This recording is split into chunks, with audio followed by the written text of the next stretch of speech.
Welcome students, एक बार फिर से आपका स्वागत है एमजी एजुकेशन में। तो आज की क्लास में हम लोग पढ़ने वाले हैं प्राकृतिक संसाधन के बारे में। जैसा कि आप लोग जानते हैं कि इससे पहले हम लोग प्राकृतिक संसाधन के बारे में, जो कि हमारा फर्स्ट चैप्टर है, 1-2 लेक्चर अटेंड कर चुके हैं। तो जिसमें हम आपको ये पढ़ा चुके हैं प्राकृतिक संसाधन के बारे में, इतना पढ़ा चुके हैं कि आपको ये फर्स्ट चैप्टर के लिए पर्याप्त है। आपको पहला चैप्टर के लिए ये ठीक है, इससे ज़्यादा आपको पहला चैप्टर में नहीं पढ़ना है। ठीक है, तो चलिए आगे बढ़ते हैं। आज का देखिए क्या मोटिवेशन है। तो देखिए आज का मोटिवेशन है, the future depend on what do you do today. मतलब आपका जो भविष्य है वो निर्भर करता है कि आज आप क्या कर रहे हैं। आज आप अच्छा कर रहे हैं तो आपका भविष्य में भी आपका ही अच्छा होगा। ठीक है, तो चलिए आज की क्लास की ओर बढ़ते हैं। देखिए आज के क्लास में देखिए आपको जो है क्वेश्चन के बारे में हम बता रहे हैं कि ये कैसा क्वेश्चन है जो पूछा जाएगा आपको बोर्ड में। देखिए ये जो क्वेश्चन है ना, मृदा संरक्षण पे निबंध लिखिए। मृदा संरक्षण पे जो आपको निबंध लिखने बोल रहा है, ये वीवीआई क्वेश्चन है। वीवीआई क्वेश्चन है जो आपको बोर्ड एग्जाम में पूछा जा सकता है। ये क्वेश्चन आपको एकदम याद कर लेना। याद मतलब एक तरह से देखिए, कुछ होते हैं जो रट लेते हैं। आपको हम रटने नहीं बोल रहे हैं, आपको इसको समझ लेना और अपनी भाषा में लिखना है। कैसे? तो अपनी भाषा में इसको आप लिख सकते हैं। देखिए अब इसमें है क्या, मृदा संरक्षण पर निबंध लिखिए। इसमें निबंध लिखने बोल रहा है, तो देखिए इसका क्या लिखेंगे। मिट्टी को अपने स्थान से विभिन्न क्रियाओं द्वारा, मिट्टी जो है अपने स्थान से जो है वो विभिन्न क्रियाओं द्वारा स्थानांतरित होते हैं। ठीक है ना, वो जो है ना मिट्टी अपने जो स्थान से है वो विभिन्न क्रियाओं के द्वारा स्थानांतरित होते हैं। मतलब जो है यहाँ का मिट्टी यहाँ आ जाएगा, यहाँ का मिट्टी यहाँ आ जाएगा। तो उसी तरह से विभिन्न क्रियाओं द्वारा वो मिट्टी स्थानांतरित होते हैं। ठीक है, और जो भी उपाय और कदम उठाए जाते हैं, मतलब जो है ना स्थानांतरित जो होते हैं, इसके लिए जो भी उपाय या कदम उठाए जाते हैं वो भू संरक्षण कहलाता है। वो क्या कहलाएगा? तो हमारा भू संरक्षण कहलाएगा। मतलब जो है हमारा जो मिट्टी है ना, ये जो हमारा अपना मिट्टी है, तो वो एक स्थान से दूसरे स्थान पे ना जाए। ये जो हमारा मिट्टी है तो वो एक स्थान से लेके दूसरे स्थान पे ना जाए, इसके लिए जो उपाय या कदम उठाया जाएगा, हमारा जो वो हम लोग जो कदम उठाएंगे कि हमारा मिट्टी एक स्थान से दूसरे स्थान ना जाए, तो उसको क्या कहेंगे? तो उसको भू संरक्षण कहेंगे। ठीक है, देखिए तीव्र वर्षा मतलब क्या हुआ? तेज वर्षा। ये वर्षा जो तेज वर्षा के कारण, ठीक है, हिमानी और समुद्री लहरों और समुद्र के लहरों के कारण वनों की कटाई, ये गलती से वानों लिखाया हुआ है लेकिन यहाँ होगा वनों की कटाई और अति पशुचारण। देखिए एक वन की कटाई भी जो है ना वो बहुत ज़्यादा महत्वपूर्ण चीज़ है, क्या कहते हैं, मृदा संरक्षण के लिए। देखिए इसमें वन की कटाई मतलब पेड़ पौधे का जो जड़ होता है, ये जो मानिए हमारा पेड़ पौधा, ये जो पेड़ है, तो अब इसका जो जड़ होता है ना, जैसे ये पेड़ नहीं रहेगा तो इसमें तो फिर मिट्टी तो यहाँ पे सब खाली मिट्टी रहेगा, है ना। और इसका पेड़ पौधा का जो ये जड़ होता है, यहाँ से जो जड़ निकला रहता है, इसका जड़े जो निकला हुआ रहता है, तो वो क्या करता है, इसमें जो है ना मिट्टी को पकड़ के रखता है। क्या करेगा? तो यहाँ पे जो मिट्टी है ना, तो इसको वो पकड़ के रखेगा, ये पेड़ पौधा का जड़। ठीक है, तो अब देखिए इसमें जो है ना मिट्टी को जो वो पकड़ के रखेगा, तो कितना भी आंधी तूफान आएगा तो वो मिट्टी को तो एक जगह से दूसरे स्थान पे जाने देगा नहीं, है ना। वो पेड़ जो है मिट्टी को एक स्थान से दूसरे स्थान तो जाने दे नहीं सकता है। तो अब क्या होगा? तो अब जो होगा, हाँ, तो अब जो मिट्टी को जो एक स्थान से दूसरे स्थान पे वो नहीं जाने देगा, तो अब उसका क्या होगा? जो तेज हवाएं आएगी तो वो मिट्टी को उड़ा के नहीं ले जा सकती है। और जो समुद्र की लहरें आएगी, मतलब जो बाढ़ आता है हमारा, तो और बाढ़ और जो हमारा आएगा तो वो जो है ना मिट्टी का कटाव नहीं कर पाएगा। वो जो है ना मिट्टी जिसके कारण से एक स्थान से दूसरे स्थान पे नहीं जा पाएगी। ठीक है, देखिए अति पशुचारण से होता क्या है? तो बस ये होता है अति पशुचारण से कि देखिए जो हम जो जाते हैं अपने गाय भैंस जो भी है, उसको जब हम जंगल में जब चराने लेके जाते हैं तो क्या करते हैं, तो उसको जो है ना खुला छोड़ देते हैं कि मतलब चरते रहो। तो अब वो क्या करेगा? जो कुछ पेड़ पौधे ऐसे भी आएंगे, जो कुछ पेड़ पौधे हमारे ऐसे भी आएंगे जो बाद में विशाल हो सकते हैं, बड़े होंगे। ठीक ना, तो वो क्या कहेंगे? तो वो जब छोटे अवस्था में रहेगा, वो पेड़ जब छोटा रहेगा तो वो गाय भैंस जो रहेगा तो उसको भी खा लेगा, ठीक है। तो उस पेड़ को भी वो गाय भैंस खा लेगा। और कुछ पेड़ जो ऐसा भी होगा, जब कुछ खा रहा होगा तो वो तो गाय भैंस तो अपना पैर तो धरती पे रखेगा ना, तो वो होगा क्या, वो अपना कदम जब यहाँ पे से इस पेड़ के ऊपर उठा के रखेगा, तो जिसके कारण ये पेड़ कुचला चले जाएगा, तो जिसके कारण से ये पेड़ तो हमारे जो है ये क्या कहते हैं, पेड़ हमारे यहाँ रहेगा नहीं, तो फिर ये पेड़ नष्ट हो जाएगा। तो जिसके कारण से अति पशुचारण जो है ना, वो भी एक कारण हुआ क्या कहते हैं, मृदा संरक्षण का, ठीक है। फिर देखिए, खनन रसायनों का अधिक प्रयोग मृदा संरक्षण होता है। खनन रसायनों का जो अधिक प्रयोग होता है, जिसके कारण मृदा का क्षरण होना चाहिए, यहाँ पे संरक्षण हो गया तो यहाँ पे क्षरण होता है, ठीक है ना। वहाँ पे मृदा का क्षरण मतलब उससे क्या होगा, तो मृदा नष्ट होगा, ठीक है ना। मृदा का क्षरण होने के कारण जो होगा तो मृदा उससे नष्ट होगा, मतलब मृदा नष्ट हो रहा है, वो मृदा के लिए सही नहीं है, ठीक है। तो देखिए,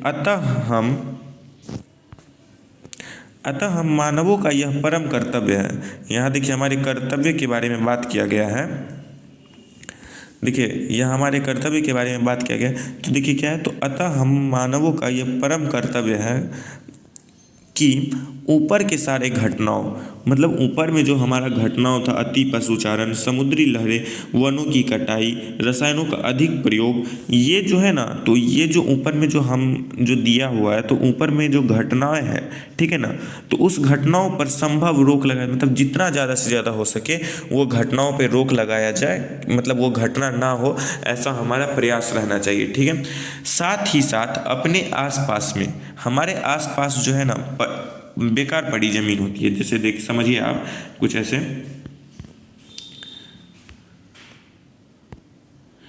देखिए हमारे आसपास में जो है ना, मानिए ये जो एक ज़मीन हुआ, ये एक प्लॉट हुआ समझिए, ठीक है ना। तो अब है ऐसा बात है कि इस पे जो है,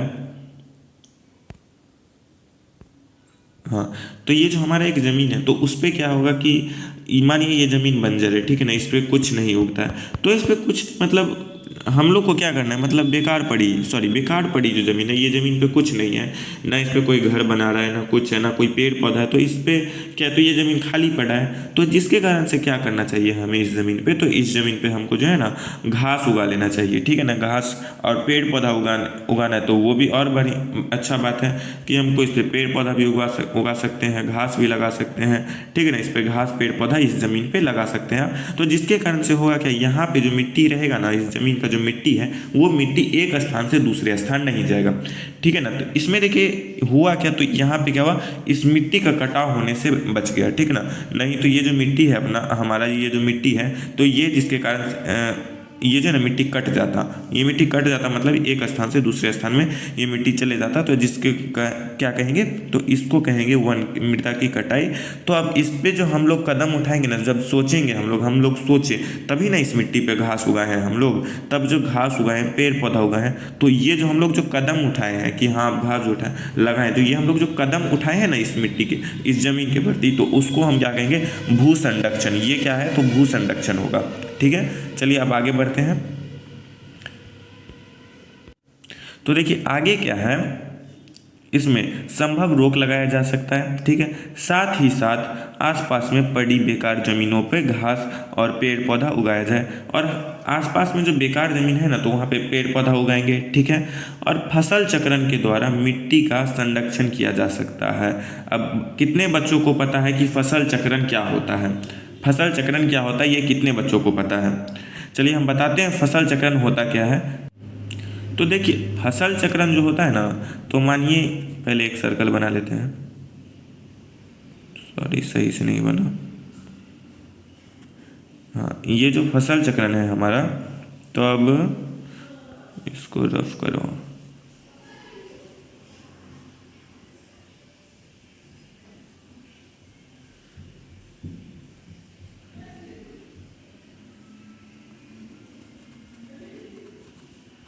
हाँ।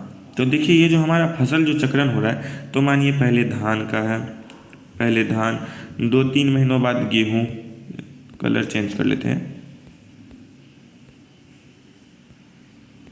हाँ। तो मानिए पहले यहाँ पे धान का फसल होगा, फिर यहाँ पे गेहूँ होगा, अच्छा से आज काहे नहीं लिखा रहा, हाँ, तो यहाँ गेहूँ होगा, ठीक है। फिर उसके बाद यहाँ मूंग उगा लीजिए, मूंगफली, मतलब कुछ भी उगाइए।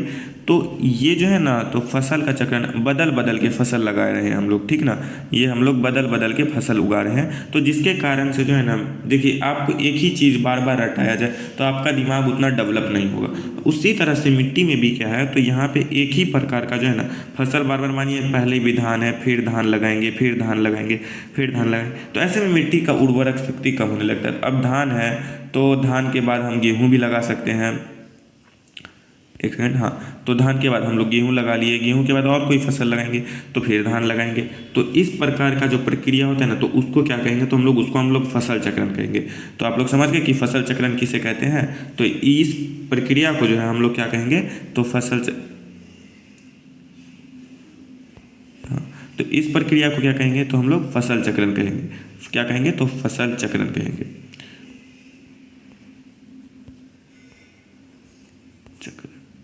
यहाँ पे 9 ले लीजिए। तो इस प्रक्रिया को क्या कहेंगे, तो इस प्रक्रिया को हम कहेंगे, हम लोग इसको क्या कहेंगे, तो फसल चक्रण कहेंगे। चलिए आप लोग समझ गए कि फसल चक्रण किसे कहते हैं। चलिए अब आगे बढ़ते हैं।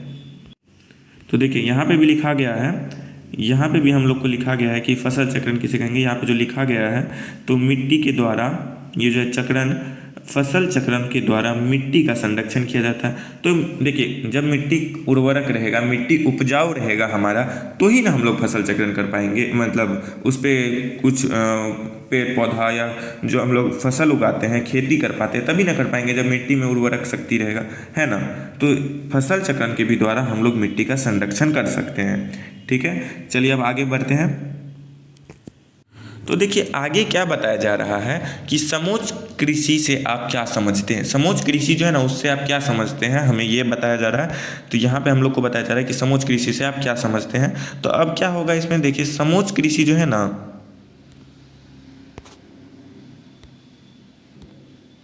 तो देखिए यहाँ पे जो समोच्च कृषि है ना हमारा, तो अब इसमें ये बोल रहा है कि समोच्च कृषि से आप क्या समझते हैं। तो इसमें देखिए हम जो भी क्वेश्चन करवा रहे हैं ना, ये सब आपको सब्जेक्टिव क्वेश्चन में पूछा जा सकता है, ठीक है ना। तो देखिए अब समोच्च कृषि का देखिए क्या होगा। तो पहले आप देखिए कि मिट्टी जो है ना हमारा, मिट्टी उसमें गुणवत्ता बनी रहे, ठीक है ना। और क्या कहते हैं, वो कटे ना मिट्टी। तो मिट्टी के लिए क्या होगा कि उसमें जब मिट्टी कटेगा नहीं, मतलब उसमें कोई वो हानि नहीं होगा तो मिट्टी को, तो उस पर फसल भी हम जानते हैं कि अच्छा होगा, है ना। तो अब इसमें क्या बोल रहा है, समोच्च कृषि भी कुछ उसी प्रकार से है। देखिए मिट्टी की सतत गुणवत्ता बनी रहे, मतलब मिट्टी में जो है ना लगातार गुणवत्ता बनी रहे, इसके लिए वन संरक्षण, इसके लिए वन जल का संचयन। देखिए वन जो है ना, वन जल का संचयन, यहाँ पे वन नहीं होगा, वर्षा जल का संचयन, ठीक है ना। यहाँ पे वर्षा होगा, क्या होगा, तो यहाँ पे वर्षा जल होगा। तो वर्षा जल का जो है संचयन, ठीक ना। यहाँ पे वर्षा जल का जो है संचयन करने के लिए बोला जा रहा है, तो वर्षा जल का संचयन। उसके बाद है भूपृष्ठीय जल का संरक्षण, और यहाँ पे जो है ना भूपृष्ठीय जल का संरक्षण करने बोला। भूमिगत जल की पुनः पूर्ति के साथ साथ, भूमिगत मतलब भूमि के अंदर जो जल है उसके पुनः पूर्ति के साथ साथ पहाड़ी क्षेत्र, मतलब जो पहाड़ी क्षेत्र होता है ना, वहाँ पे सीढ़ी नुमा खेती की जाती है। देखिए पहाड़ी क्षेत्र में सीढ़ी नुमा खेती की जाती है। तो चलिए देखते हैं सीढ़ी नुमा खेती कैसे की जाती है, उसमें मतलब क्या होता है। तो आप लोग देख पा रहे हैं बच्चों कि ये जो पहाड़ जो है ना, ये देखिए एक पहाड़ जैसा बन गया है ना यहाँ पे। तो यहाँ पहाड़ जो है, तो यहाँ पे क्या हो रहा है, तो यहाँ देखिए कि ये सब जो है सीढ़ी नुमा खेती की जा रही है। यहाँ पे सीढ़ी है ना, यहाँ पे अब देखिए यहाँ पे हो क्या रहा है, तो यहाँ पे कुछ ऐसे हो रहा है, यहाँ पे है, तो ऐसे करके यहाँ पे फसल उगाया जा रहा है, यहाँ पे फसल उगाया जा रहा है, ऐसे करके ये मतलब फसल ऊपर तक गया है, पहाड़ की चोटी तक लगभग गया हुआ है। तो ये फसल जो है क्या कहलाएगा, तो ये फसल सीढ़ी नुमा फसल कहलाएगा, ठीक है ना। अब देखिए इस फसल में होगा क्या कि मिट्टी कटेगा नहीं, और फसल का फसल भी हो रहा है हमारा, है ना। तो अब चलिए देखते हैं और देख रहे हैं कैसा है। तो देखिए यहाँ पे भी देखिए सीढ़ी नुमा खेती कैसे की जाती है। देखिए इसमें है क्या कि यहाँ पे पहाड़ का जो ऊपर में एक सीढ़ी जैसे होता है, हम लोग का जो यहाँ पे सीढ़ी होगा, ऐसे होता है ना हम लोग का सीढ़ी। तो यहाँ पे जो सीढ़ी है हम लोग का, तो देखिए यहाँ पे भी एक सीढ़ी बन रहा है, यहाँ पे सीढ़ी बन रहा है, और ये क्या कर रहा है, तो यहाँ पे देखिए आप देखिए, तो देखिए यहाँ पे क्या कर रहा है, तो अभी इसमें बोया हुआ है, फसल लगाया है और उस पर पानी दिया है, ठीक है ना। तो इसको क्या कहेंगे, तो हम लोग सीढ़ी नुमा खेती कहेंगे, ठीक है। तो चलिए बढ़ते हैं आगे, आगे देखते हैं क्या है। देखिए तो पहाड़ पे सीढ़ी नुमा खेती की जाती है जिसे समोच्च कृषि कहते हैं। पहाड़ पे जो सीढ़ी नुमा खेती की जाती है तो उसको समोच्च कृषि भी कहते हैं। इस विधि द्वारा मिट्टी में उर्वरक शक्ति एवं संरक्षण साथ साथ हो जाता है। तो इसमें मिट्टी का जो है ना उर्वरक शक्ति बना रहता है ये फसल लगाने से। देखिए ज़्यादा टाइम तक फसल नहीं लगाइएगा ना तो वो मिट्टी खराब होने लगेगा धीरे धीरे। तो अब उसमें उर्वरक शक्ति भी इस विधि द्वारा हो जाता है और उसमें जो है संरक्षण भी हो जाता है मिट्टी का, मिट्टी कटाव से भी बचता है, ठीक है। तो चलिए आगे बढ़ते हैं, आगे देखते हैं क्या। तो देखिए आगे क्या है कि पवन अपर्दन वाले क्षेत्र में कौन सी पद्धति का उपयोग किया जाता है कृषि के लिए। देखिए अब जहाँ पे पवन अपर्दन पूरा स्पीड में हवा आ रहा है, ठीक है ना, जब हवा आ रहा है तो मिट्टी तो उड़ेगा ही उड़ेगा, ठीक है ना, स्पीड में आएगा तो और उड़ेगा, है ना। तो जिसके कारण से पवन अपर्दन वाले क्षेत्र में किस प्रकार का कृषि किया जाता है। हम लोग तो अभी पढ़े समोच्च कृषि कैसे करते हैं, अब पढ़ेंगे कि पवन अपर्दन कृषि कैसे किया जाता है, उसमें कौन सा पद्धति लगाने पे क्या कहते हैं वो कृषि जो है सही रहेगा, ठीक है ना। वो कृषि कार्य के लिए वो भूमि बना रहेगा और वहाँ पे खेती पे कोई नुकसान नहीं होगा, ठीक है। तो अब देखिए पवन अपर्दन वाले में कैसे किया जाएगा। तो देखिए पवन अपर्दन वाले क्षेत्रों में पट्टिका की स्थिति, पट्टिका की जो है स्थिति है ना वो होती है, मतलब इसमें जो पट्टिका की स्थिति मतलब इसमें पट्टी लगाया जाता है। तो देखिए क्या होता है, पहले हम आपको समझा देते हैं कि पवन अपर्दन वाले क्षेत्र में कैसे होता है खेती। तो जैसा कि आप देख सकते हैं कि ये जो है ना, मानिए ये एक जब भूमि हुआ, ठीक है। अब ये जो भूमि हुआ हमारा, तो अब यहाँ पे क्या होगा, ये एक भूमि हुआ तो यहाँ पे कुछ इस प्रकार से, एक सेकंड, हाँ, तो ये जो हमारा भूमि हुआ तो यहाँ पे ऐसे करके यहाँ पे एक फसल उगाया जाएगा, ठीक है। फिर यहाँ पे जो है ना एक पट्टी लगाया जाएगा, पट्टी बता रहे हैं क्या चीज़ का लगाया जाएगा, ठीक है। तो देखिए ये जो हमारा एक भूमि हुआ तो अब यहाँ पे जो है ना आपको जो फसल उगाना है आप यहाँ पे उगाइएगा, ठीक है। यहाँ पे अपना फसल उगाइएगा और यहाँ क्या करिएगा, तो यहाँ घास का एक पट्टी लगाइएगा, ठीक है। फिर यहाँ फसल उगाइएगा आप, ठीक है। फिर यहाँ पे घास का पट्टी लगाइएगा, फिर यहाँ फसल उगाइएगा, ठीक है ना। फिर यहाँ घास का पट्टी लगाइएगा, ठीक है। तो देख क्या रहे हैं कि आप दो फसलों के बीच में एक ये फसल हो गया, देखिए एक ये फसल हो गया और एक ये फसल हो गया। तो अब ये दोनों जो फसल है इसके बीच में क्या है, तो इसके बीच में एक घास का पट्टी बना हुआ है, ये जो घास का एक पट्टी बना हुआ है इन दोनों फसलों के बीच में, ठीक है। तो अब देखते हैं कि ये पवन अपर्दन में कृषि कैसे होता है। तो ये बस इसी पे आधारित है, ठीक है ना, कि पवन अपर्दन में कृषि किस प्रकार से होता है। तो पहले क्या होगा कि आपको एक भूमि रहेगा, मानिए आपका ये भूमि है, मानिए ये आपका भूमि है, ठीक है। तो अब यहाँ पे क्या होगा, तो इतना दूर पे आप जो खेती करना है आपको, गेहूँ जो भी उगाना है तो वो उगा सकते हैं। अब यहाँ पे फिर आपको मतलब यहाँ पे आपको घास उगाना है, फिर यहाँ पे आपको जो खेती करना है कर सकते हैं। मतलब इस प्रकार से जो है पवन अपर्दन होता है। पवन अपर्दन की खेती में ये पद्धति ली जाती है, ठीक है। चलिए अब तो देखिए, तो पवन अपर्दन जो हो रहा है ना, तो पवन अपर्दन वाले क्षेत्र में पट्टिका की स्थिति में होता है, जैसा कि हम आपको बताए थे कि कैसे करके यहाँ पे दो फसल होगा, यहाँ पे एक फसल, यहाँ पे एक फसल, और फिर बीच में एक घास का पट्टी बनाया जाएगा, ठीक है। तो चलिए अब देखते हैं क्या इसके अंतर्गत फसलों के बीच में घास की एक पट्टिका विकसित होती है, विकसित करने पर आधारित है। ये जो है ना इसके अंतर्गत जो है घास की एक पट्टिका विकसित करने पे आधारित होती है। मतलब बोले ना घास की जो एक पट्टी रहती है वो उस पर उगाई जाती है।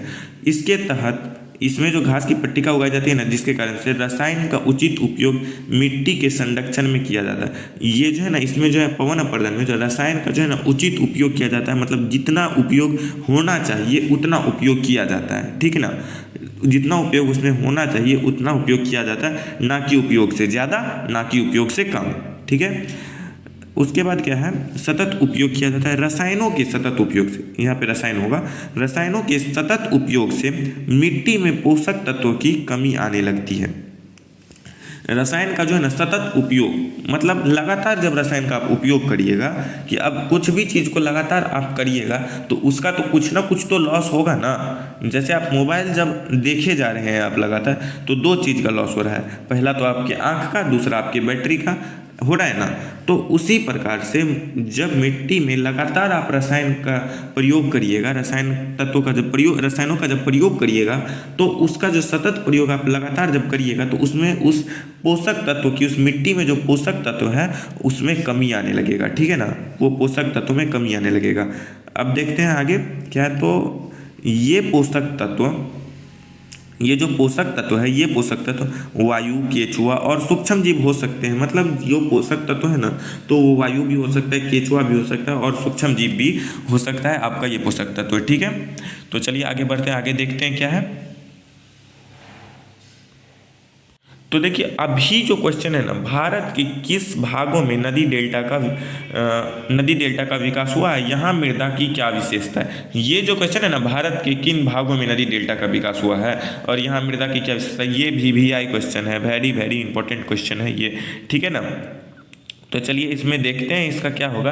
तो पहले आप ये समझिए, भारत जो है ना नदी का जो एक देश है, नदी का जो है ना भारत एक देश है। पहले आप यहाँ पे समझिए कि भारत जो है एक नदी का देश है। तो देखिए भारत जो है ना, तो वो एक नदी का देश है, ठीक है ना।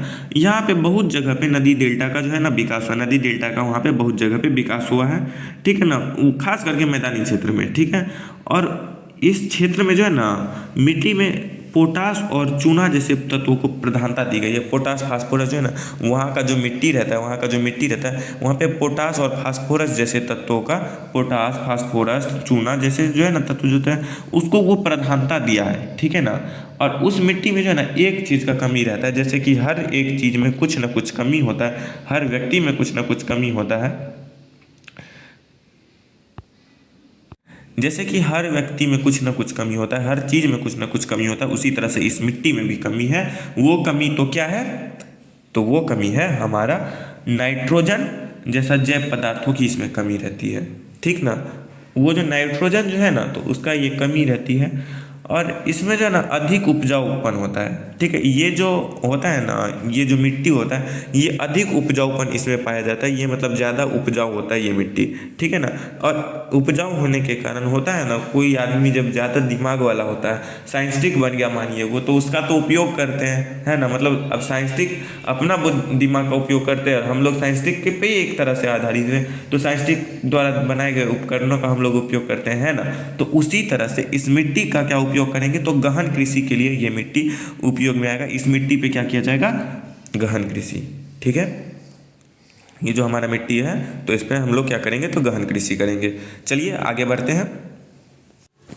तो देखिए भारत नदियों का देश है, ये समझ लिए। फलतः ये विभिन्न भागों में नदी डेल्टा का विकास हुआ है।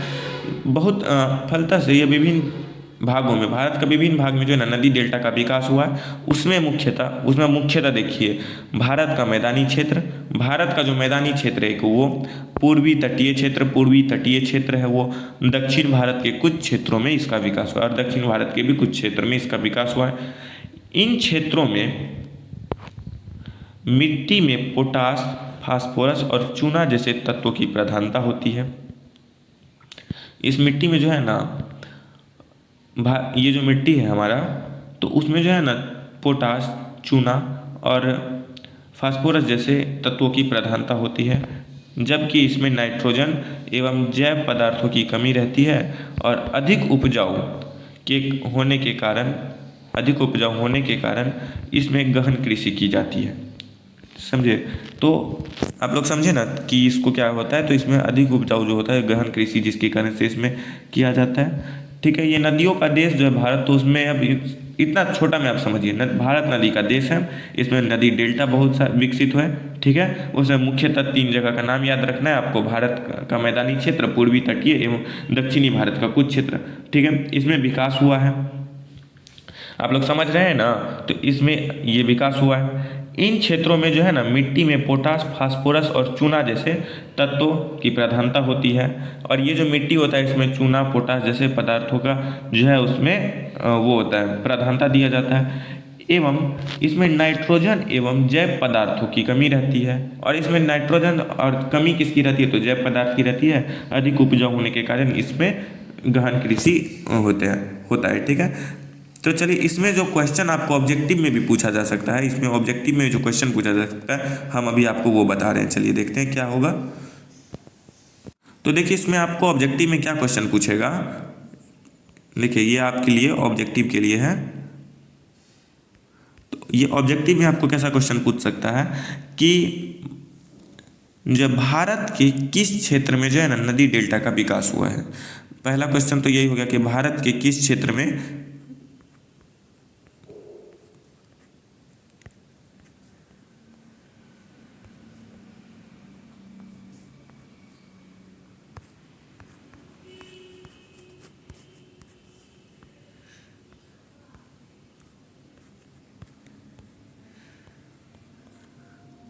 नदी डेल्टा का विकास हुआ है। ठीक है ना, तो भारत के किस क्षेत्र में नदी डेल्टा का विकास हुआ है, आपका पहला क्वेश्चन यही होगा। ठीक है, तो इसका आपको उत्तर लिख देना है भारत के पूर्वी तटीय मैदान, भारत के उत्तरी मैदानी क्षेत्र, ठीक है, और कुछ क्षेत्र जो है दक्षिण में है उसमें नदी का विकास हुआ है। आप इसको अब लिख सकते हैं, उत्तर भारत का मैदानी क्षेत्र, पूर्वी तटीय एवं दक्षिणी भारत का कुछ क्षेत्र में नदी डेल्टा का विकास हुआ है। ठीक है, आपको चलिए अब दूसरा क्वेश्चन आपको क्या पूछ सकता है इसमें कि भारत में जो वो नदी डेल्टा है ना, तो उसमें किस चीज़ को प्रधानता दिया गया है। प्रधानता के बारे में आपको ये दूसरा क्वेश्चन में मानिए पूछ सकता है कि प्रधानता किस चीज़ में दिया गया है। प्रधानता इसमें किस चीज़ में दिया गया, तो प्रधानता दिया गया है फास्फोरस, पोटास और चूना जैसे तत्वों को यहाँ पे प्रधानता दिया गया है। समझे आप लोग कि किस चीज़ का, तो यहाँ पे पोटास और का जो है पोटास, फास्फोरस और चूना जैसे तत्वों का प्रधानता दिया गया। और तीसरा पूछेगा इसमें कमी कौन चीज़ का रहता है। कमी के बारे में पूछेगा तो कमी में आप दीजिएगा कि नाइट्रोजन का कमी रहता है इसमें, नाइट्रोजन। तो आप तीसरा में क्या बोलेगा, तो नाइट्रोजन का इसमें कमी होता है। ठीक है, एवं जैव पदार्थ की कमी होती है। आपका ये 3 क्वेश्चन ऑब्जेक्टिव के लिए पूछा जा सकता है। सो आप लोग को ये याद रखना है। ठीक है, तो देखिए अब क्वेश्चन में क्या होगा कि ये जो क्वेश्चन है ये भी आपके लिए इंपॉर्टेंट क्वेश्चन है कि फसल चक्रण मृदा संरक्षण में किस प्रकार सहायक है। आपको बोलेगा कि फसल चक्रण जो है ना मृदा संरक्षण में किस प्रकार सहायक है। तो इसके पहले हम लोग समझ लेते हैं कि ये होता क्या है, ये फसल चक्रण होता क्या है, ये समझ लेते हैं हम लोग एक बार। ठीक है, तो देखिए जैसा कि हम लोग जानते हैं कि ये फसल चक्रण जो है, ये मानिए अपना ये फसल चक्रण जो है हमारा, ठीक है ना। तो अब यहाँ पे क्या होगा, एक मिनट,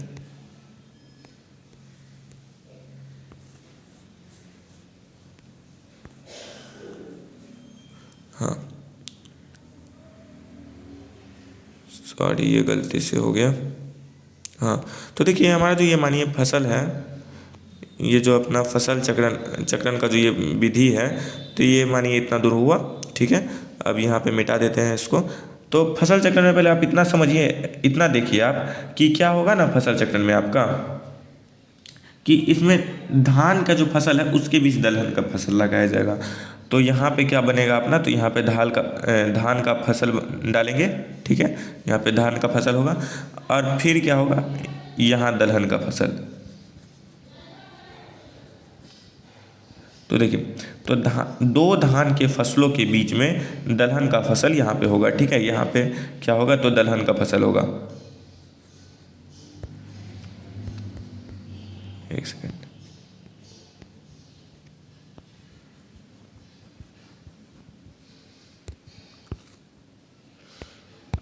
हाँ, तो यहाँ पे क्या है, तो यहाँ मानिए धान है। ठीक है, और यहाँ दलहन है। तो धान का जो फसल है हमारा, ये जो हमारा अपना धान का फसल है, ये धान का जो फसल है, तो उसमें क्या हुआ कि धान का फसल है अपना। ठीक है, तो अब ये क्या होगा कि धान का जो हमारा ये फसल है, पहले धान का फसल उगाएंगे, फिर दलहन का उगाएंगे, अब फिर जाके धान का उगाएंगे।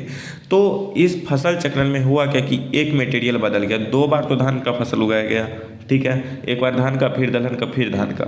ठीक है ना, तो 2 बार। तो इसमें हुआ क्या अपना कि दो धान के फसलों के बीच में एक दलहन का फसल उगाया गया है। पहला धान आप इधर से लीजिए तब भी पहला धान आएगा, इधर से भी पहला धान, तो दो धान का जो फसल है तो उसके बीच में क्या हुआ, तो दलहन का फसल उगाया गया।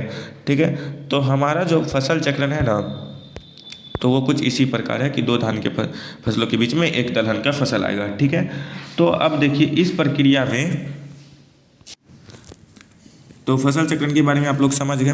तो देखिए दो धान के फसलों के बीच में दलहन की फसल लगाने की प्रक्रिया को फसल चक्रण कहते हैं। फसल चक्रण मिट्टी में राइजोबियम नामक जीवाणु का वृद्धि हो जाती है। फसल चक्रण से जो है ना, तो एक इसमें प्रॉफिट है कि राइजोबियम नामक जीवाणु उसमें होगा। ठीक है, जिससे मिट्टी पुनः उपजाऊ बन जाती है। इस विधि के द्वारा समय के बचत के साथ साथ एक बार में कई तरह के फसलें उत्पादित होती हैं। ठीक है, यहाँ पे है क्या कि मिट्टी में जो है ना उपजाऊ तो बनेगा ही एक, ठीक है, और उसके साथ साथ जो है ना एक साथ कई तरह का फसल उत्पादित होगा इसमें। ठीक है, तो चलिए इसको एक बार शॉर्ट में समझते हैं और अच्छे से समझते हैं कि ये कैसे फसल चक्रण का मतलब ये पूरा डिटेल एक शॉर्ट में देखते हैं। ठीक है, तो जैसा कि आप देख सकते हैं कि ये मानिए हमारा, इसको ऐसे मत रखिए ये कलर, ठीक है।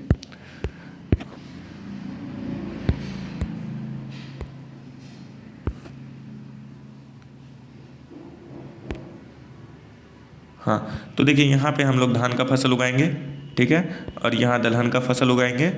ठीक है, देखिए अब यहाँ पे हम लोग धान का फसल उगाएं, ये क्या हो गया, हाँ, तो यहाँ धान का फसल है और यहाँ क्या है, तो दलहन का फसल है।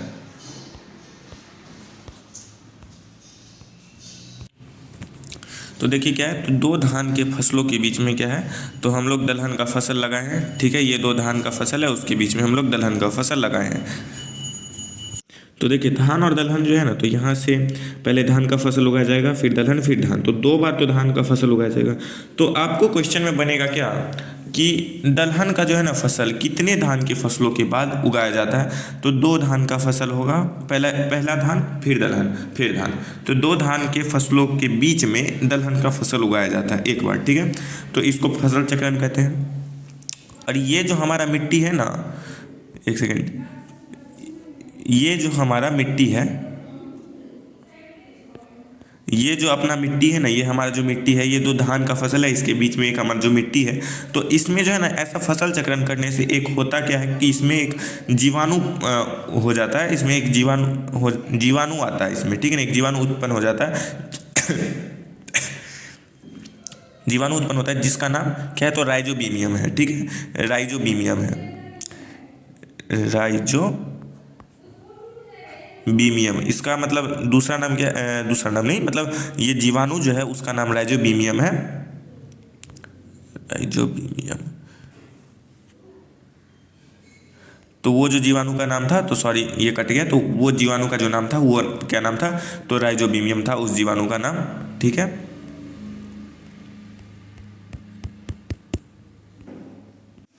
तो उस जीवाणु का जो नाम था, वो मिट्टी में जो हमारा जीवाणु था, ये मिट्टी जो है, तो इसमें जो जीवाणु था, ये एक सेकेंड,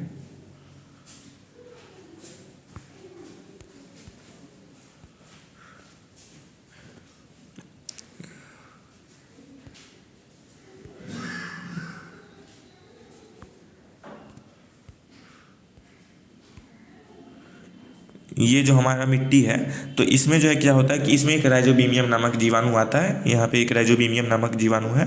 ठीक है ना, इस मिट्टी में जो है राइजोबियम, जगह की कमी होने के कारण यहाँ पे लिख देते हैं हम राइजोबियम।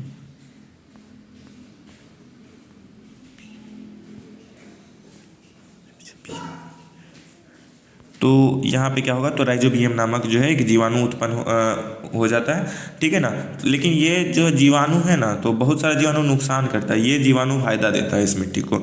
इस मिट्टी को जो है, ये मिट्टी जो है हमारा, तो इस मिट्टी को ये जीवाणु क्या फ़ायदा देगा कि ये फ़ायदा देगा इस मिट्टी को कि ये मिट्टी को और उपजाऊ बनाएगा। ठीक है ना, तो मिट्टी अधिक उपजाऊ होने के कारण, ये जो हमारा मिट्टी है, तो ये जो है अधिक उपजाऊ होने के कारण क्या होगा, तो ये ज़्यादा फसल देगा, मतलब ये फसल देगा। ठीक है, अच्छा खासा फसल देगा।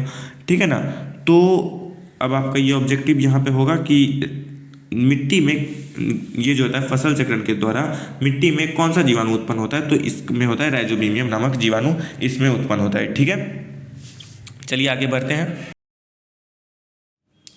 तो देखते हैं जल क्रांतता। ठीक है ना, तो अभी हम क्या पढ़ेंगे, तो जल क्रांतता।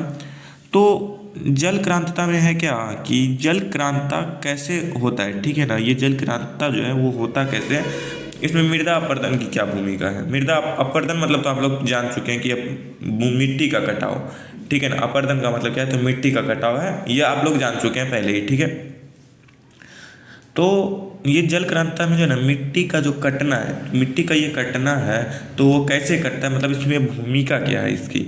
ठीक है ना, तो देखिए किसी भी निश्चित स्थान पर अत्यधिक जल प्रवाहित होने अथवा अधिक सिंचाई होने से आवश्यकता से अधिक मिट्टी में नमी आ जाती है। होता है ना, कुछ भी चीज़ आप कुछ ज़्यादा मात्रा में कर दीजिए तो वो खराबी ही करता है। तो वो खराबी यहाँ पे किया कि किसी भी निश्चित स्थान पे अत्यधिक जल जो हम लोग प्रवाहित कर देते हैं, तो मिट्टी में जितना आवश्यकता होना चाहिए वो आवश्यकता से ज़्यादा उसमें नमी आ जाता है। और नमी आने के कारण उसमें अब मानिए आप जब पढ़ाकू हो गए, मानिए आप में एक एबिलिटी आ गया कि आप पढ़ाकू हो गए, आप मतलब बहुत तेज हो गए पढ़ने में। ठीक है, तो पहला तो आपका नाम क्या पड़ेगा, नया नाम मिलेगा आपको पढ़ाकू। ठीक है, आप बहुत पढ़िएगा तो आपका नया नाम मिलेगा पढ़ाकू। ऊपर से आप तेज होएगा, ये आपका एबिलिटी हुआ। और इससे क्या होगा कि आप मतलब बोर्ड एग्जाम का तैयारी कर रहे हो तो उसमें अच्छा नंबर गेन कर पाइएगा, स्कोर कर पाइएगा। तो अब इसमें है क्या कि इसमें नया एबिलिटी क्या आता है, तो ये नमी हो जाता है, मिट्टी में नमीपन हो जाता है, वो ज़्यादा नम हो जाता है। ठीक है ना, तो इसमें क्या होगा, तो इस परिस्थिति में ये जो परिस्थिति उत्पन्न होगा, तो अब उसमें मिट्टी में क्षारीय गुण बढ़ जाता है। जैसे में आप में पढ़ने का गुण बढ़ गया, तो उस मिट्टी में क्षारीय और लवणीय गुण बढ़ गया, जो जो है ना जल क्रांतता कहलाता है। क्या कहेगा, तो जल क्रांतता ये कहलाएगा। ठीक है ना, तो आप लोग बोलिएगा कि सर आप तो जल क्रांतता के बारे में पढ़ाए हैं, तो इसमें तो ये बता ही नहीं कि आप हमको ये बताए नहीं किए हैं कि इसमें मिट्टी अपरदन का क्या भूमिका है। आप हमको बताइएगा तब ना हम जानेंगे कि इसमें मिट्टी अपरदन जो है, मिट्टी का जो कटाव है, उसमें इसका भूमिका क्या है। तो इसमें भूमिका क्या मतलब कौन सा भूमिका निभा रहा है ये मिट्टी कटना। ठीक है ना, आप लोग तो अब ये पूछिएगा। तो चलिए हम बता रहे हैं कि अब इसमें क्या भूमिका है इसका। तो देखिए मिट्टी अपरदन की ये भूमिका है, मिट्टी अपरदन की निम्नलिखित भूमिका है। तो पहला भूमिका क्या है, तो जल क्रांतता में, ठीक है ना, जल क्रांतता में मिट्टी की उर्वरकता शक्ति कम होने लगती है। इसमें जो है ना मिट्टी की जो है ये लॉस होता है। ठीक है ना, जल क्रांतता में लॉस होता है मिट्टी का। तो इसमें क्या होगा, मिट्टी की उर्वरकता शक्ति कम होने लगती है, पहला। अब दूसरा में देखिए क्या, खनिज आधारित उद्योग में चूना पत्थर खड़िया आदि जैसे पसीने आदि के पीसने में भूमि पर जो परत बनती है उसे मिट्टी अपरदन कहते हैं। ठीक है, तो मतलब जो है ना इसमें बताया क्या जा रहा है कि खनिज आधारित उद्योग, जो खनिज से आधारित उद्योग होते हैं उसमें चूना पत्थर खड़िया तो पीसता ही है। ठीक है ना, तो उसमें भूमि पर जो एक परत बन जाती है उसे मिट्टी का अपरदन कहते हैं। ठीक है, तो चलिए अब इसमें आप समझ गए इतना। जब बच्चों आप इतना समझ गए तो आप एक हमारे लिए भी एक चीज़ कर दीजिए कि वीडियो को लाइक कर दीजिए। चैनल को नए हो तो चैनल पे जब नए हैं आप तो चैनल को सब्सक्राइब कर दीजिए और घंटी का बटन दबा दीजिए। और जितना ज़्यादा से ज़्यादा हो सके उतना शेयर करिए आप लोग इस वीडियो को, ताकि हम मोटिवेटेड रहें। जितना ज़्यादा से ज़्यादा हो सके उतना बच्चों को जोड़िए। ठीक है, और लास्ट में एक अच्छा सा कमेंट करिए। ठीक है, चलिए बढ़ते हैं आगे। आगे क्या है, तो आगे देखिए क्या है, तीसरा नंबर में उद्योग से निकलने वाले अपशिष्ट भूमि जल दोनों को प्रदूषित करने का कार्य करते हैं। ये उद्योग से जो ये उद्योग से जो निकलने वाला अपशिष्ट पदार्थ होता है ना, मतलब जो व्यर्थ पदार्थ है उद्योग से जो निकलेगा, वो जो व्यर्थ पदार्थ है वो भूमि और जल दोनों को ही प्रदूषित करने लगेगा। ये भूमि जो है ना, भूमि या मिट्टी जो हमारा उसको और जल को प्रदूषित करने लगेगा और यह कार्य मृदा अपरदन होगा। तो देखिए प्रदूषण के मामले में क्या कहें, जितना बात कहें उतना कम है। प्रदूषण के मामले में हम लोग जहाँ देखिए वहाँ प्रदूषित कर रहे हैं। जल प्रदूषण, गंगा जैसी पवित्र नदी, गंगा माँ जो है हमारी, तो वो गंगा माँ जैसी पवित्र नदी को हम लोग नहीं छोड़े हैं। सोचिए कितनी बुरी बात है। हम लोग कि गंगा नदी को जो पवित्र नदी माना जाता है उसको हम लोग नहीं छोड़े हैं, गंगा नदी को भी हम लोग दूषित कर दिए हैं। ये अच्छी बात है नहीं ना। तो ये गंगा नदी जो है हमारी, ये गंगा नदी जो बहती है, तो गंगा नदी को भी हम लोग प्रदूषित कर दिए है। ये हमारी गंगा नदी है तो उसको भी हम लोग प्रदूषित कर दिए हैं। तो प्रदूषण के मामले में हम लोग आगे निकलते जा रहे हैं। तो वो प्रदूषण कौन कर रहा है? तो वो फैक्ट्री से जो गंदा कचरा जो निकलता है वो गंगा नदी में बहाया जाता है, मतलब जो भी कूड़ा करकट है नदी में बहा दिया जाता है। तो ये बहुत गलत बात है, ठीक है ना। ये बहुत गलत बात है कि नदी को प्रदूषित करना, जब भूमि को प्रदूषित करना। भूमि प्रदूषित मतलब क्या? पेड़ पौधे काटते हैं हम लोग पहला, तो ये तो पर्यावरण को भी तो सरासर नुकसान पहुंचा रहे हैं। सब चीज़ क्या है? तो सब चीज़ जो है ना हमारा पेड़ पौधा पे आधारित है। पेड़ नहीं लगाइएगा बच्चों तो कुछ नहीं होगा, पेड़ नहीं लगाइएगा तो कुछ नहीं होगा।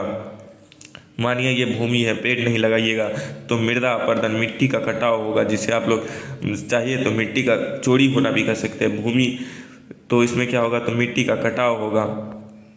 दूसरा क्या होगा? तो इसमें क्या होगा? तो भूमि उपजाऊ नहीं रहेगा, धीरे धीरे वो हम लोग का जो है ऑक्सीजन का कमी होने लगेगा, पेड़ पौधा नहीं लगाइएगा तो। और आप लोग ये जानते हैं पेड़ पौधा नहीं लगाने से क्या हो सकता है, कितना बड़ा चीज़ हो सकता है। जो अभी हम लोग को 33% ही वो मांग रहा है, जितना ज़मीन है आपके पास उसका 33% बस आपको देना है वन के लिए, तो आप लोग 33% ना दे करके 20% दे रहे हैं। देखिए कितना न्याय कर रहे हैं आप लोग हम लोग के पर्यावरण के साथ। देखिए जब कोरोना महामारी था तो भगवान क्या किए? तो कोरोना महामारी जो था तो वहाँ पे ऑक्सीजन सिलेंडर बिकता था, और बिकता तो आदमी खरीदने के लिए तैयार हो जाते थे, लेकिन उपलब्ध नहीं होता था, इतना ज़्यादा ऑक्सीजन की ज़रूरत पड़ती थी। और भगवान क्या किए थे? वो ऑक्सीजन जो सिलेंडर, मतलब हमारा पर्यावरण, वो हमें मुफ्त में दिए। बोले क्या? ये गिफ्ट है तुम्हारे लिए, गॉड गिफ्टेड चीज़ है हमारा पर्यावरण, ऑक्सीजन। तो अब आप लोग क्या करिएगा? लेकिन कंडीशन ये दिए थे कि तुम लोग को इसको बचा के रखना है। तो क्या हम लोग बचाते हैं? नहीं, हम लोग पेड़ पौधा और काटे जा रहे हैं, जितना हो रहा है उतना पेड़ पौधा काटे जा रहे हैं। मानिए यहाँ से एक सड़क निकला, ये एक सड़क आया, तो अब सड़क पे क्या है? तो एकदम नेशनल हाईवे NH बनवा दिए हैं सड़क आप लोग। और उस सड़क पे क्या कर रहे हैं? तो कोई मानिए ये जंगल का रास्ता है, यहाँ पे पेड़ पौधा है बहुत सारा, यहाँ पे ये सब पेड़ पौधा है। अब क्या करिएगा? और जब यहाँ से आप लोग सड़क निकालिएगा, जब यहाँ से सड़क निकालिएगा ऐसे कुछ इस प्रकार से आप लोग जो सड़क निकालिएगा, मानिए ये बीच में एक बेचारा पेड़ पड़ गया तो उसको तो काटना पड़ेगा। तो उसी तरह से बहुत सारे पेड़ कटते हैं बच्चों, समझे? तो बहुत सारे पेड़ कटते हैं। तो अब सड़क तो आपका पूरा अच्छा खासा, ये सड़क जो आपका पूरा अच्छा खासा बन गया, लेकिन क्या होगा? तो अब पेड़ कटेगा, और पेड़ कटेगा तो हमारे पर्यावरण को नुकसान होगा। तो ऐसा करे ना सरकार कि पेड़ कटे तो क्या करे? तो एक और पेड़ उगाया जाए, है ना। तो अब सरकार क्या कर रही है? मानिए अब हमारा जो एक सड़क है, ये जो हमारा एक सड़क जो यहाँ से नेशनल हाईवे और जो रोड हमारा बनता है, तो उसके बीच में और साइड में रोड खूब ऊंचा बना देगा। बीच और साइड में क्या करेगा? तो डुप्लीकेट घास लगा देगा, नकली घास लगा देंगे सरकार। तो जिसके कारण से होगा क्या? ये नकली घास जो लगा रहेगा, तो जिसके कारण से क्या होगा कि वो मिट्टी को पकड़े रहेगा, ठीक ना, मिट्टी अपरदन नहीं होने देगा।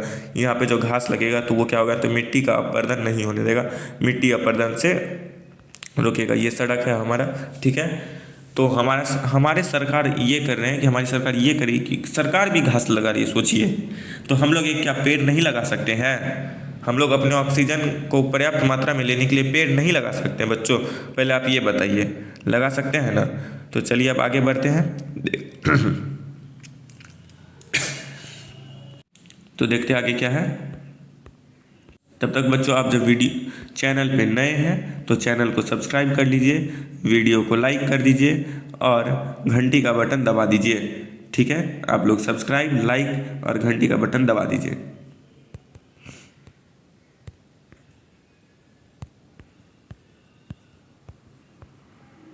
ठीक है, तो चलिए आगे बढ़ते हैं, आगे देखते हैं क्या है।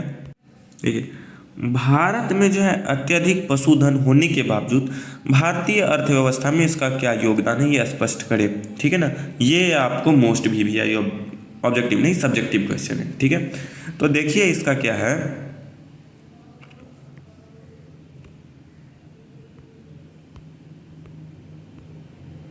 देखिए, तो इसमें क्या बोला जा रहा है कि कृषि है, ठीक है ना। कृषि भारतीय अर्थव्यवस्था की रीढ़ मानी जाती है। ये जो कृषि है ना, ये जो खेती की जाती है, खेती बाड़ी जो की जाती है, ये भारत की अर्थव्यवस्था की रीढ़ मानी जाती है। मतलब बहुत सारे लोग कृषि कार्य पर ही आधारित है, समझे। तो मतलब बहुत सारे लोग जो है ना कृषि कार्य पर ही आधारित है।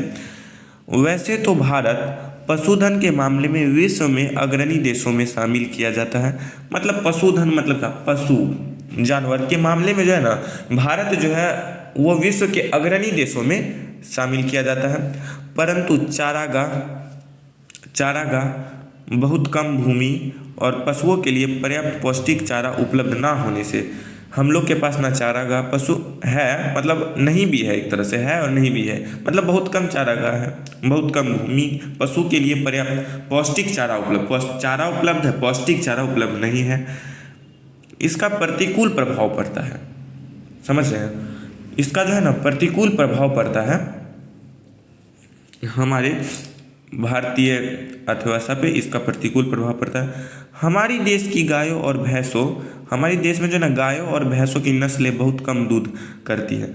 देखिए विदेशों में क्या होता है कि विदेश की जो गाय भैंस है ना, विदेशों की जो गाय और भैंस है उसको खिलाइए कम चारा, ठीक है ना। मतलब अब पेट भर के खिलाइए, ऐसा नहीं कि ज़्यादा, मतलब खिलाइए जितना निश्चित चारा है तो उतना चारा कम दीजिए, और वो क्या करेगी तो दूध आपको ज़्यादा देगी, ठीक है ना। तो वो दूध आपको ज़्यादा देगी, ठीक है। तो अब है क्या कि हमारे देश में जो है ना कैसे गाय पाई जाती है, तो हमारे देश में गायों की नस्लें क्या है, तो खिलाइए आप लोग ज़्यादा और दूध देगी कम।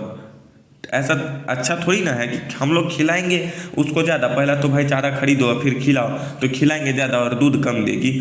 तो लेकिन कोई बात नहीं, चलिए विदेश से अब क्या करना। तो अब हमारे देश में जो है ना तो गाय भैंसों की नस्लें बहुत कम दूध देती है, बस आप इतना जानिए, ठीक है। विदेशों में इस पशुओं की नस्लें अधिक दूध देने वाली होती है, और विदेश और में जो है ना तो उसमें ये जो क्या कहते हैं गाय और भैंस की नस्ल है वो बहुत अधिक दूध देती है, ठीक है। इसका रख रखाव हमारे देश की अपेक्षा अच्छा होता है। वो गाय और भैंस का जो रख रखाव होता है ना, गाय और भैंसों का जो रख रखाव होता है तो वो हमारे देश से बहुत अच्छा होता है, ठीक है। हमारे देश में है गाय भैंस को एक खूंटी में बांध दीजिए और छोड़ दीजिए, ठीक है ना।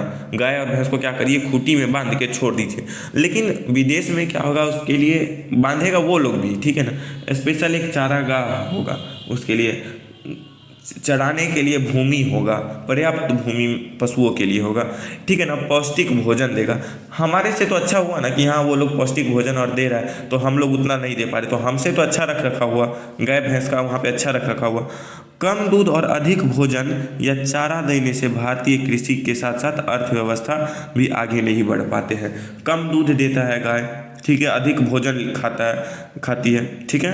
तो इसके साथ साथ जो ना हमारे कृषि का जो अर्थव्यवस्था, भारत का जो अर्थव्यवस्था है वो आगे नहीं बढ़ पा रहा है, समझ रहे हैं। तो हमारे भारत देश का अर्थव्यवस्था इसलिए आगे नहीं बढ़ पा रहा। तो चलिए अब बढ़ते हैं आगे। तो देखिए अब जो टॉपिक हम पढ़ाएंगे तो वो लास्ट टॉपिक होगा, तब तक आप वीडियो को लाइक कर लीजिए, सब चैनल पे नए सब्सक्राइब और शेयर करते जाइए, ठीक है। चलिए आगे बढ़ते हैं।